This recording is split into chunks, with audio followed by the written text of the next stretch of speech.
hinla kanu chu alung hol ahung ha che in ale langin eng bola hi ti pawin kahin gelzin abang le kol ilung si le po angai je kiti chu ama hi a hi katizin a hi I pichu kisele hin khogen theinan nga zinge ti chu kahen kamasanga hin khoding gelnan kalung athom haw le jin a hi kanu jong anaw bo bahin lel che tan a oi apu che le a kho che in hopi ngam sanin zong a umji tapon a hi chu kisei mai le naw vop chu ha samong a hinai hi zong le nopi zo sen naw abop che jin ama naw vop bang koima a umpoi kitile seiwal hi ponte nisi le kadam poi ati jingje in kapa chu lo kon talowin nisen kanu chu ompi jin lel the zong leng kaha pan lo akitung go bet ding ka hi je ovin kathanei sunin na ka tong jing tan hi nihla le thing firewood ka hin puzin zo lei lo gam thlata a hi ji to kalel mama jeng jin hi lo zawa ka kon pi ho sula nom te na kew se en ache ji tawin keiwang gan chate anding zong kapo lo le po lo hi jeng thing kapo dale ka keng kati a an ka hon dingin a umjin gen thei ta in ei pan pi ding ngai jin na ka tong jin hi adang dang sanga na ga sa pen chu a hi le gim ta a na ki tong ji a ni hla le an ne ding iti le me an umji lo abang le bulang khut phang te bep khat umji chokit le jing ka le vai kon ding ki a kino ta an le me ka hon ji a hin tui ka khai dim set gan cha sun ka wa le ka ki zo teng an ka ne a lo lang ka jot ji a hitai kapot do nong le kanunga atui a ki hon ji hlona lung oi ta ani ji hlon a hi an hi ta kha na ne khom jing angai je iti le kho che in om ji hlonin ke jong ni khat ka pa komin hitin ka seitai now si hepa nisia ina na umma hibang mi na to ki te tho laiza nang e gi tho pi lowa ka changa na nei to sa bete mi hon lo a ki zo gam hi tai kapa ke jong ka kino a nanu dam lo kada hla thei lo tin u chet chudin alu a khod in ke hepa I pilom lo ma dam lo ham kapa ka he hi e ka ting ka kong anai ati chu hepa tingnat kongnat iti le ke za jong ana e akinop sa mong hin te na to nei khi tho pi tan tu ni apanin lo kon lovin ta hi o min ei noi sat diu he kapa ni hla le ki sei pi po le atin thu tampi sei di jong azol alung gel nawal khan te katin kathip san tan hi ni hla a hi phat in kapa en thing apon ken bo chan ding le me ding ho kapon in ka hin zon hlon tai lo gam hla je in pung a in lang in zot le pungup le ke ho a in ki hlong ji a hi chijong chu kino thim le kinga lowa chengai a hi in ka ga hlon le me jong ti lo bu jong hon lo lumna chun ham hol in analumin ke jong ka che lu in heno ipinati ham naha dammo ham ti alu ka ga tham le ahung lung hangin nahung thi den leo iti ham konna ko hlona na pa cha hlona nahung ki hlon ham hibanga ki dammo a kho sa jong nei lowo ke heno chutin gel hi o na to kho be se zenga mi hon lo ki zo gamta hi ji a chu a kho dong zoya na ki tong a hi je lunghang ji hi o heno kano hiti a nei bol sang ovin nei hung da do ovin nang ho ui cha bol ding ka hi poi nei hung da leo chun ka in koten e ki zen na vin te a hin ti le kapa chon hitin a hin se kapa numejen pauze I het le pha he chu koima adam mo khalo umlo nang he na level na dup di set e ati pi le kanu lung han dan chu alup na konin ahung tho do in kapa mai chang chu amit sung khadi ti in ako zap in ipiham ase ka se ipi chu ka level mong ham na za chalawa hibang kanaw bop kalel to nanop noma nei ho na lai tin akisen za zengin hichun ken jong kapa komin hepa mi vet din jong amel sengap e thip taute in sunga hi ke ho chamding bo ahin in sa in thlang he na kisen loi jeng ho hi bolji po te katile kanu chon kot panga thinglen be lo khat kitung chun ehin veingal jengin hitin aseje kanu hepa nati wanga ke nei sei cho kahai poi milung thim si chapang chawai hing sot hi in tia avei to athu phat chon kapa chon mol chu ala pe in thlainei valbe se hi tang asen atuiza ko na tu ni chana hi kawo kha lo a hin nahin bol sot le nang chunga chuding a hi ati le kanu nahiti oji a hi hiti phat lo na ki het em na ki het nom le ei noi si ki dang a hi nang za za dinga apha sei wanga kato kalua i ho jing a hi tin zo thu tam ta a hin sejin kana to kalel to kagil kil to mit hli pumin an ka hon minin kapa to kane hlonin zan sot a hi kitta zein kisil lovin ka imutan a hi jingka mata in kathovin buleme ka hon minin kapa komin hepa anne taute vaikon ka ge jiwale kati le kapa boy nangin nen lang all in na anatongin ken nanu kapui su ding a hi zan hla chon sombat dingin ka holin sangsom kalan tu ni le lo ina kapui ding a hi ke hepa apa e phaten hinjen damin lang hungdo wa ovo thakun na ding atam ji to kachanga na ga to le ka machal but hi e kapa henge ke gela chu tu ni kapui su a jing le ka vet sa ding akit le hung to ding kati a hi a hin tin hiti a ding chun ka ki gel hlavin ke jong vai ka kon kitai het ding ka kho hi thing thlang a hin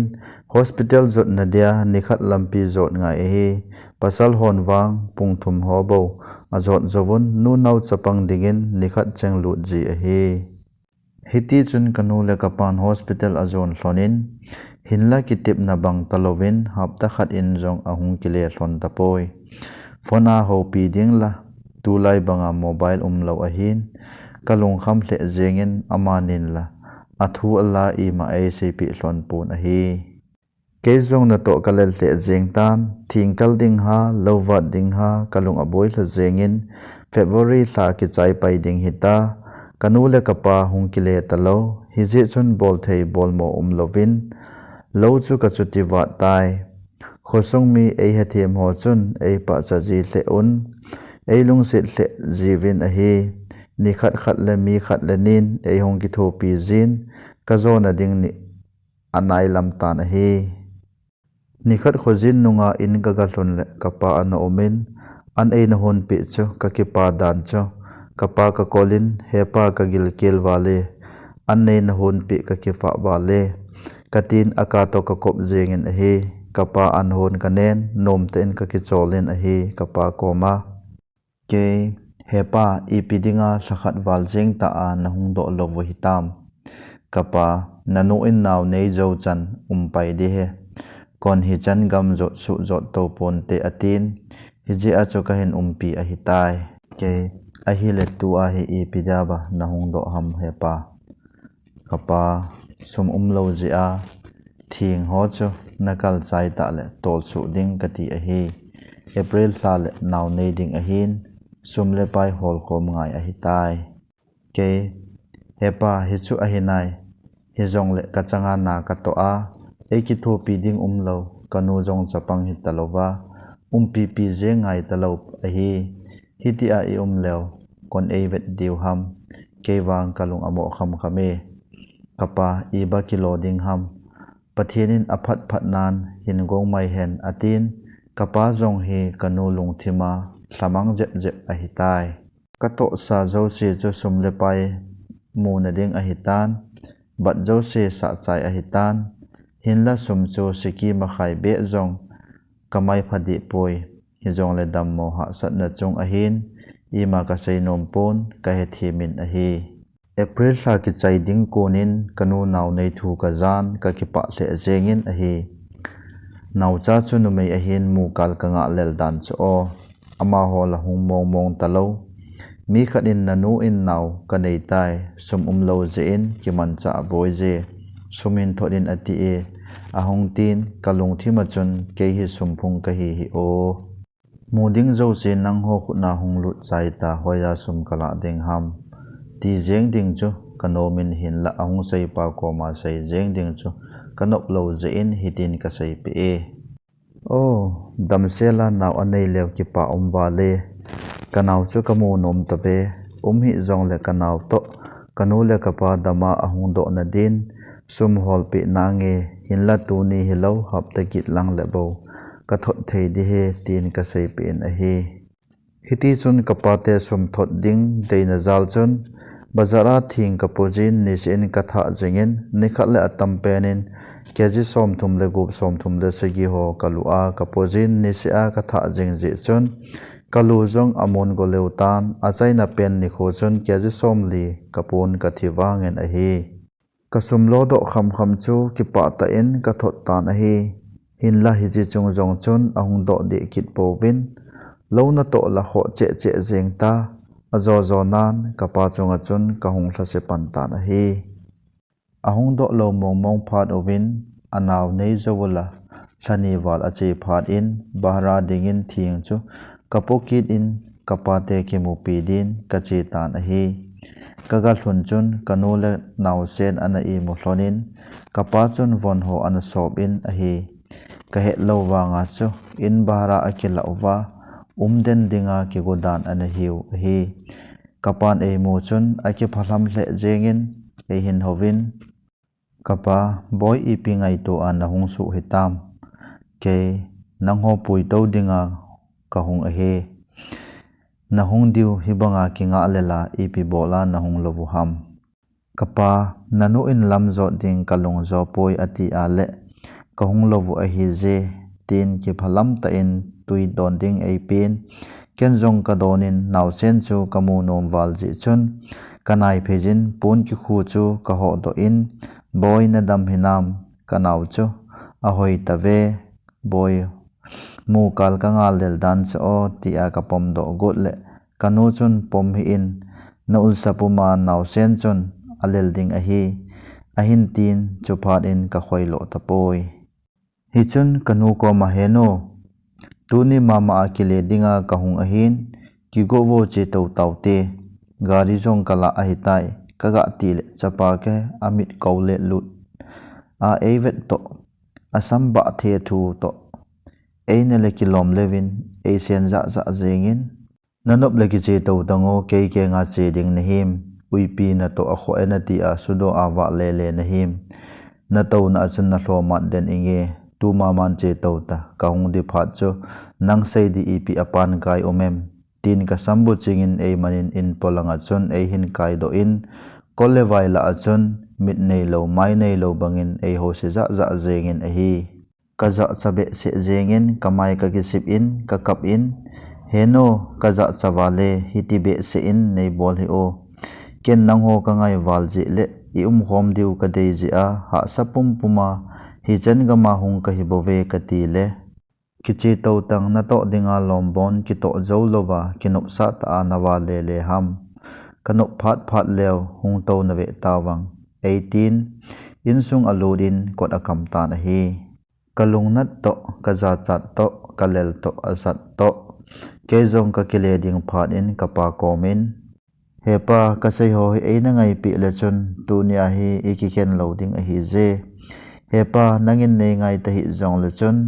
kahin ngai jiwale phat jo sin no koma kano me hepa na ang sung ta a ka tho na zong na mu jinge ole nei long sit ta lo ham o kahin kho kile lo ding na hi hitam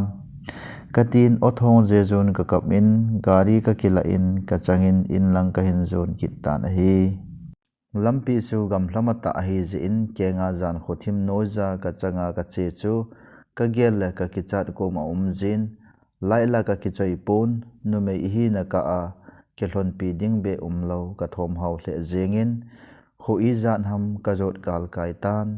kho khat ka pha kit ding chu zo teng lebo ke ho kho ka hlon bep ting a hin gamla noi ho chu hlawa noi za kichi a hin athim lai a jin kalung ahung neu jin ka kichal he jengin nung che ding jong gamla ma che ding jong gamla lamkim lai ti ding hin tin ka gil kel to ka thabe to ka ka pum pumin o ka hin ko hiti a hing ding be ma le sit up anna ping ka him hepa nang si lung mol jin na cha ke lungap na ding nei lovin jan khothim no jin lon thin ka longe neki oi same katile ka la se che in hepa kanu jong na chunga lung oi sam ponte tunin na cha ke khan kho gel do ta hi jong le chun ni kho khat le ke din ki pa na kol ni hongsu te nan te katin kathi le kathi kahin le kahin tin kino thimin jan muthim no ya chun in kahin zonin a hi kapha na kho chu ka hlungin ge den ning kati le jan sot nung pung som lang a hi tan na to ho lai a hi to mi ana i mugam tan ki chapum pumin ka che pe in jan som le khat le minute som li le sagi in ka hlungin kalel dan dan chu kawon ka ki khialin gil kel pumin ka chol do ham in a hi o kahin kho kile loi zo sanga ke din lungnop na kolni hongso loi hen nangai chai je in ka kipa e lunglut ta a nangai chai zo se pathenin pathe na bo che o hen aban ananga jingo hite aban hapta kit le engai diu a hi heno ke jong na cha ka hi episode 3 ananga jingo hite